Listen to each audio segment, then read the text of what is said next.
Am I too up close and personal? Someone's got to hear this. Someone has to hear what I'm about to say. Ladies then end up saying, if he's the head of the house, I'm the hat on top of the head. Don't always have excuses when it comes to that. Make time for your partner, make time for each other so that you are in sync when it comes to the bedroom as well.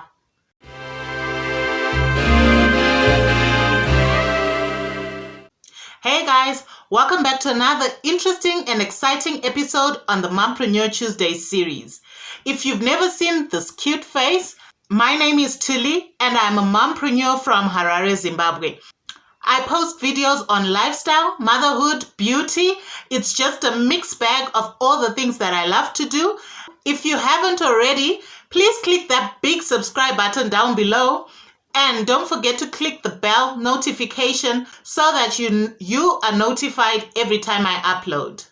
So today I have such an interesting topic where I will be talking about the 5 lessons that I have learned in my marriage. I've always said these opinions that I express in this video are my own. These are things that I have learned, and these are things that I just want to share with you guys so that it might help out your marriage, hey? I've learned more as the years have gone by. When you start being in a marriage, you are in love, you are head over heels over each other. You think love is the only thing that will sustain your marriage. Girl, it ain't the only thing that is going to sustain your marriage. As time goes on, life will catch up with you. And then you realize that love is not the only thing that is going to sustain your marriage. The first lesson that I have learned is that there is no I in team. Once you are married, you have become a union, you have become a partnership. The whole purpose of a team is for you to work together so that you achieve one common goal. You have to work together in order to achieve the goals that you have set in your marriage. If you haven't sat down and set any goals, I urge you to sit down with your partner, with your spouse, and set out goals that you want to achieve in your marriage, and then see how you can work together in order to achieve them. When you're married, you become one.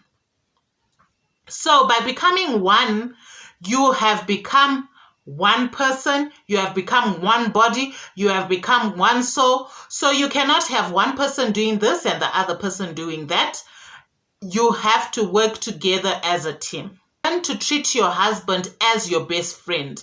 He should know what's going on with you. You should know what's going on with him.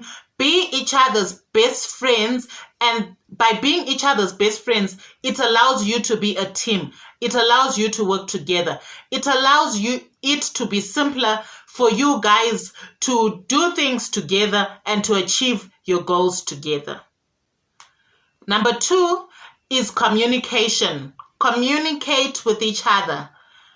I don't know how many times I can stress this, guys, but for me, in my marriage, communication has been the most important tool that has helped our marriage be successful for this long.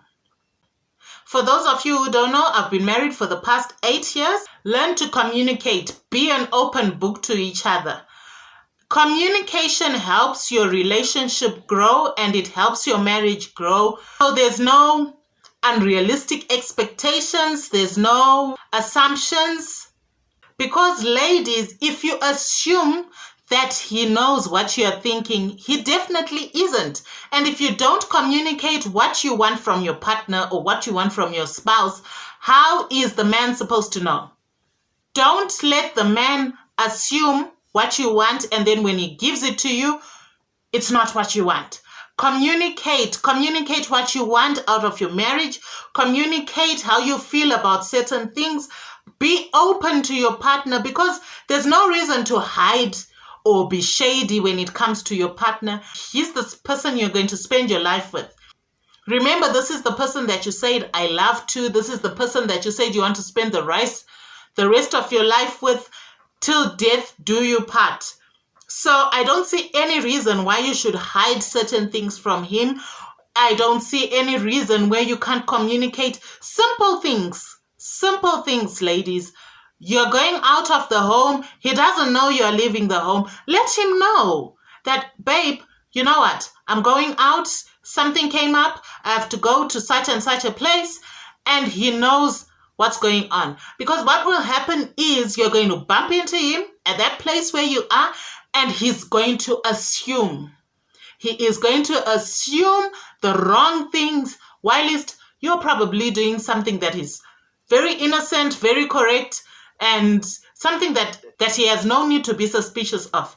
But his suspicion rises because you did not communicate. So those small little things then become a problem in your marriage. Number 3 is plan your finances together.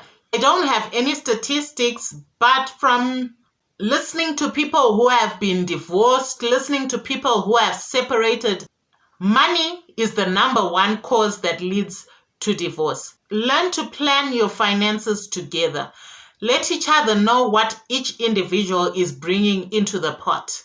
If both of you are working, decide on responsibilities that each person is going to take care of. Create a savings account together where you are saving for your family. Have a financial plan that you have together that works for you guys, that works for your setup. Because a lot of people argue about money at the end of the day. One person doesn't know what the other is getting. The other person is busy drinking away all the money. Have you set that boundary in your relationship where each individual knows what they bring to the table, where each individual knows what boundary they're supposed to take, where each individual knows their duties in the relationship financially? So guys, set that straight. For those who are starting or for those who are new in marriage, sit down with your partner, because this is one of the major causes of divorce.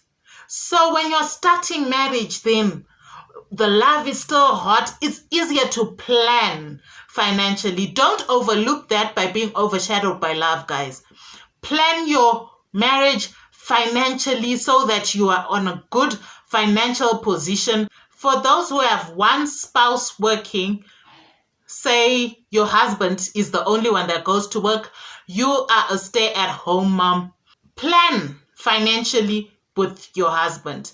So men out there, let your wives know how much you earn. And if you do have a stay-at-home wife, guys, this is for the men out there. Give her an allowance. Give your partner an allowance that allows her not to always come to you to ask for money to buy the littlest thing, to buy vegetables, to buy salt. So as a man, where do you expect your stay-at-home wife to be able to get money if you're not giving it to her? Financial independence in a relationship is one of the best things, and I believe these are things that you should discuss earlier in your marriage so that it doesn't become a hindrance in the later stages of your marriage, which leads to you guys divorcing. Women, this is for you. Okay, number 4 is sex. Ladies out there, I know the beginning of the marriage, guys always say the sex was great, you know, we were together, we used to have it anytime we wanted, we used to, you know, do different things, we used to experiment when it came to sex. But ever since she became a mother, everything has just gone down. Ladies, I know it's the truth. There's something that happens when we become mothers that changes our sexual drive. Most of the women then have a reduced libido. They don't want to have sex as much. And another thing that contributes to that is that once women have children, they have a lot of pressure taking care of the kids, especially when you've got little ones, and they have pressure. They have to make sure the home is in order. They have to make sure the kids are taken care of. They have to make sure you are taken care of. I'm not giving this as an excuse to women not to have sex with your husbands, guys. What I'm saying is, irregardless of all these things, ladies, Let us make time to have sex with our partners. If you ain't gonna give it to him, who do you think is gonna give it to him? He's gonna look somewhere else for what you are not providing in your home. And don't take me wrong, guys. I am not the expert when it comes to these things. As an African woman, I was never taught to embrace my sexuality. I was never taught to know what I want sexually in marriage. So these are things that we have had to learn on our own in our marriages as African women. But it does not stop us ladies from moving with the times. Sex is not only about procreation, guys. Sex is about enjoying each other, being closer with each other. A happy sexual relationship most of the time contributes to a happier marriage. When it comes to being intimate with your partner, guys, in my language we say usamonyime. Don't always have excuses when it comes to that. Make time for your partner, make time for each other so that you are in sync when it comes to the bedroom as well. The fifth lesson that I learned, submit to your husband, ladies. There's this misconception these days that if you're submitting to your husband, you're letting him walk all over you. The feminists out there say you are a fool to be submitting to your husband. You have to be equal. You have to be the same. So there's a verse that says, husbands, love your wives like Christ loved the church, and wives, submit to your husbands. The Bible already gives us steps or teaches us what we need to do in our marriages, our roles when it comes to our marriages. Husbands are being told to love your wives. Love your wives. It is not saying children. It is not saying your mother. It is not saying your sister.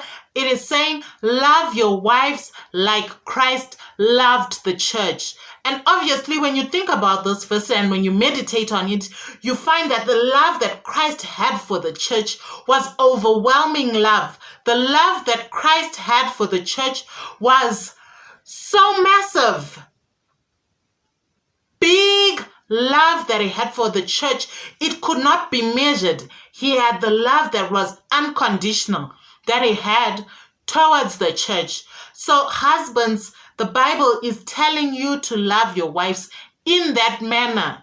You have to love your wife unconditionally. You have to love your wife despite her faults. And then it is telling us wives to submit to your husband. For me, submission is respecting your husband. Give him the respect that he deserves as the man of the house.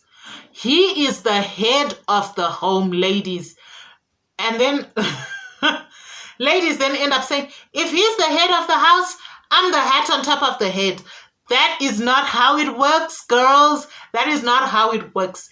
He is the head of the home and you are the neck. Think about what the neck does.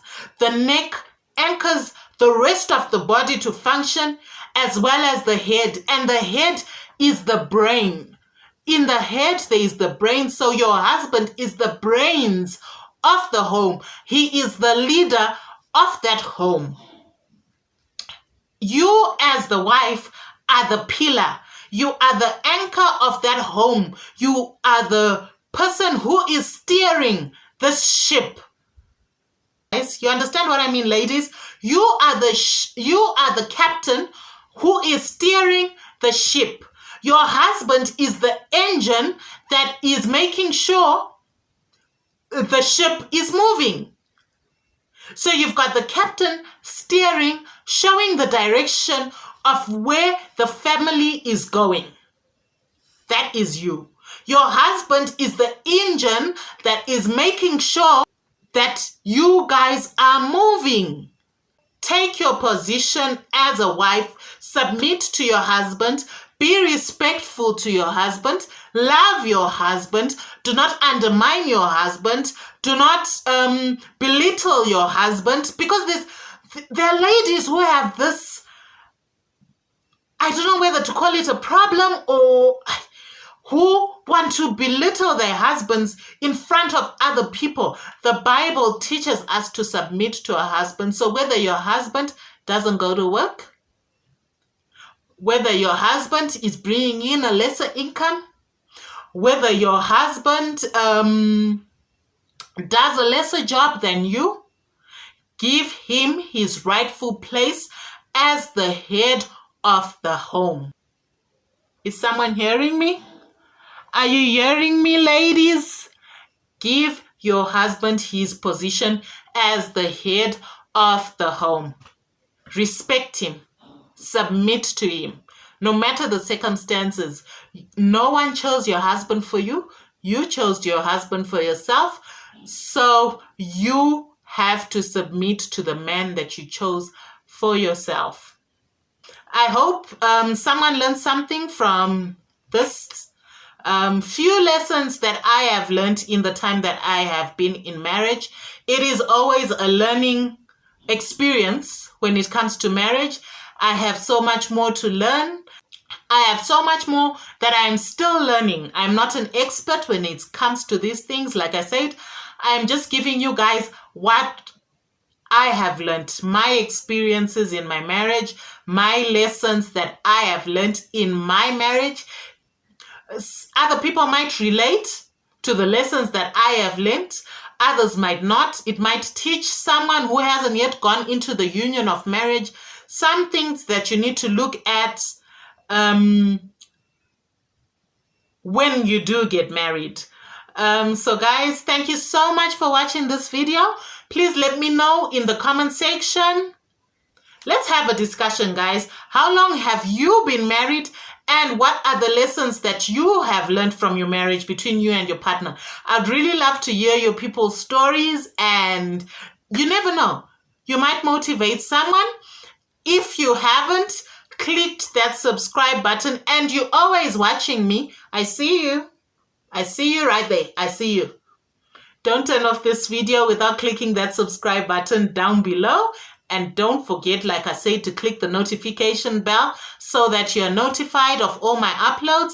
And I will see you guys in another exciting Mompreneur Tuesday series episode next week, Tuesday. I love you guys. Bye.